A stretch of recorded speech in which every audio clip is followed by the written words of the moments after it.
Correction de l'exercice 4 du brevet blanc. Dans les marais salants, le sel récolté est stocké sur une surface plane, comme l'illustre la photo ci-contre. On admet qu'un tas de sel a toujours la forme d'un cône de révolution.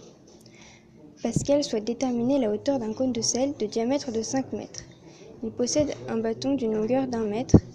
Il effectue des mesures et réalise les deux schémas ci-dessous. Démontrer que la hauteur de ce cône de sel est égale à 2,50 mètres. Il faut d'abord démontrer que les segments CB et SO sont parallèles. On sait que les segments CB et SO sont tous les deux perpendiculaires à la droite BE. Si deux droites sont perpendiculaires à une même troisième, alors ces deux droites sont parallèles entre elles. Les droites CB et SO sont donc parallèles. On va ensuite démontrer que le segment SO mesure 2,50 mètres. On sait que les points ACS et ABE sont alignés entre eux. On sait aussi que les segments CB et SO sont parallèles. On peut donc utiliser le théorème de Thalès. AC égale AC sur AS égale AB sur AO égale CB sur SO. Donc, AC sur AS égale 3,2 sur 8 égale 1 sur 50. On peut effectuer un produit en croix. SO est donc égal à 1 fois 8 divisé par 3,2. SO égale 2,50 mètres. D'après le théorème de Thalès, le segment SO mesure donc bien 2,50 mètres.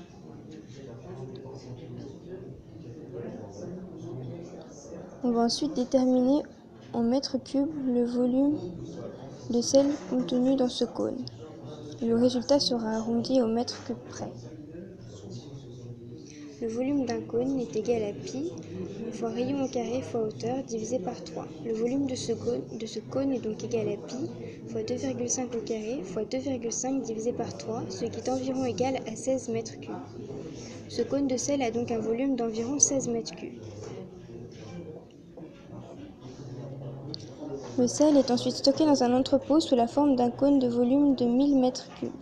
Par mesure de sécurité, la hauteur d'un tel cône de sel ne doit pas dépasser 6 mètres. Quel rayon faut-il prévoir au minimum pour la base? Arrondir le résultat au décimètre près. Pour trouver la solution à cette réponse, il faut effectuer le calcul racine carrée de 1000 fois 3 divisé par pi divisé par 6. Cet environ est égal à 12,6 mètres. Il s'agit de la formule du cône effectuée en sens inverse. La formule du volume du cône effectuée en sens inverse. Il faut donc prévoir au minimum un rayon de 12,6 mètres pour la base.